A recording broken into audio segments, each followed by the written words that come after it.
Police ফাঁড়িত ফিটানির বাদে আলামত নষ্ট করার লাগি বদলানি হয়েছিল রায়হান আহমদর ফিন্দর খাফর। বাসা থাকি রায়হানের নীল রঙের গেঞ্জি আর ফ্যান্ট ফিন্দিয়া বার হয়েছিল, কিন্তু হাসপাতালে নেওয়ার বাদে দেখা গেছে তার গোত্র লাল রঙের শার্ট। বদলাই দেওয়া হয়েছে ফ্যান্টও।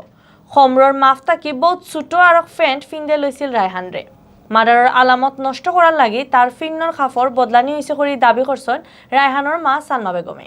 মুজাম্মেল হকর ক্যামেরায় ফুরা খবর জানাইরা আন্নামা চৌধুরী। রায়হান মার্ডার ঘটনার 1 মাস 3 দিন বাদে শনিবার মাদানে শহরের নেহারি ফাড়ার বাসাত বৃহত্তর আখালিয়া সংগ্রাম পরিষদের সংবাদ সম্মেলনের আয়োজন করছিল। সংবাদ সম্মেলনে মার্ডারের আলামত নষ্ট করার অভিযোগ তুলছেন রায়হানের মা সালমা বেগমে। সামনে দিয়ে ই মামলা কিতা হইব অকটা লইয়াও তাইন চিন্তার কথা জানাইছেন। রায়হানের খাফর খেরা আর খেনে বদলাইল এর লাগি খেরা জড়িত ইলান প্রশ্ন করিয়া রায়হানের মায়ে কইছেন মামলার তদন্ত ঠিকমতো করার লাগি ইটা বিষয় চিন করা দরকার। ধরা খাওয়ার বাদে বাগাত সাহায্য করা আর পরামর্শ দেওয়া একজন সিনিয়র অফিসারের কথা কইছে আকবরে। এই সিনিয়র অফিসার খেয়ে ফিন্নর খাফর বদলাইয়া আলামত নষ্ট করা আর বাগাত সাহায্য করা অফিসাররে সিন করিয়া তারারে অ্যারেস্ট করা উচিত। রায়হান মার্ডারের লগে জড়িত সব কঠিন শাস্তি দেওয়া লাগবো।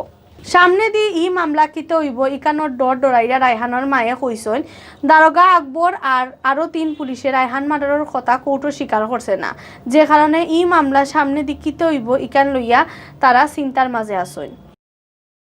আমরা জানি যে পুলিশে ধরেছে, আমরা তো প্রথমে জানি না কে কে ধরেছে। যেই পুলিশ 3 জন সাসপেন্ড হয়েছে ওদের মুখ থেকে এরা বেরিয়ে আসছে কারা কারা ছিল। আমি এখনো জানি না কারা কারা ছিল, কিন্তু শুধু শুনেছি আকবরের নাম আর তার সাথে আরো অনেক ছিল। তো এইটা তদন্তকারী পুলিশই খুঁজে বের করবে কারা কারা ছিল। রায়হান মার্ডার ঘটনার আসল খন্ডলি দারোগা আকবর ধরা পড়ায় পুলিশের ধন্যবাদ জানাইছেন। তাই লগে খাসিয়া আর বড়ার এলাকার মানুষেরও কৃতজ্ঞতা জানাইছেন। মার্ডার ঘটনার বাদে সাংবাদিক আর এলাকার মানুষও সবরে রায়হানের পরিবারের লগে থাকায় তারারেও কৃতজ্ঞতা ধন্যবাদ জানাইছেন রায়হানের মায়ে। আকবরকে যে ধরা পড়েছে নিশ্চয়ই আপনাদের সহযোগিতা আছে এবং প্রশাসনের সহযোগিতা আছে আকবরকে ধরার জন্য। আর আমি সবাইকে যে এটাই প্রার্থনা করবো যাতে আমার বাচ্চা ন্যায় বিচারটা যেন আমি পাই। আমি আর কিছু চাই না এবং অতি দ্রুত বিচারটা যেন শুরু হয়, এটাই আমি আপনাদের কাছে অনুরোধ জানাবো। সংবাদ সম্মেলনে বৃহত্তর আখালিয়া সংগ্রাম পরিষদের পক্ষে লেখা বক্তব্য ফরিয়া উনাইছেন পরিষদের আহ্বায়ক সিলেট সিটি কর্পোরেশনের 9 নং ওয়ার্ড কাউন্সিলর মখলিসুর রহমান কামরানি। লেখা বক্তব্যত গাওয়া আছে পুলিশ ফাঁড়িত ফিটা খাইয়া রায়হান মারা যাওয়ার ঘটনায় সিলেট সহ সারা দেশের মানুষ চমকি গেছেন। তদন্তত বেখালি বা অন্য কোনো কারণে রায়হান মার্ডারের লগে জড়িত কেউ ফার পাইলেও সিলেটের মানুষে কেউরে মাফ করতো নাই। সবচেয়ে কঠিন শাস্তি নিশ্চিত না হওয়া পর্যন্ত আন্দোলন চলতেও থাকবো। ইনশাআল্লাহ রায়হান হত্যাকারীদের দৃষ্টান্তমূলক শাস্তি সিলেটের পবিত্র মাটিতেই হবে। রায়হান হত্যাকারীদের সর্বোচ্চ শাস্তি নিশ্চিত না হওয়া পর্যন্ত আখালিয়া বারোহামশা সহ সিলেটের সচেতন জনতা ইনশাআল্লাহ রাজপথ ছাড়বে না।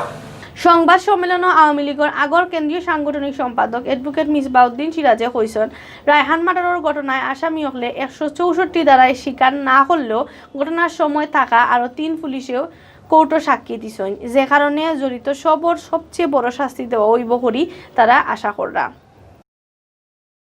সেই জিজ্ঞাসাবাদের পর আমি আগেই বলেছি, জিজ্ঞাসাবাদের পর আমরা সে কি বললো তারপরে আমরা আমাদের বক্তব্য রাখবো। তবে আইনজীবী হিসাবে একটা কথাই বলবো, আমরা তদন্ত পর্যায়ে তদন্ত যা হচ্ছে এখন পর্যন্ত আমি মনে করি খুবই সুন্দর পথে এগোচ্ছে, শাস্তির পথে এগোচ্ছে। এটা সর্বোচ্চ শাস্তি মৃত্যুদণ্ডের পথে এগোচ্ছে।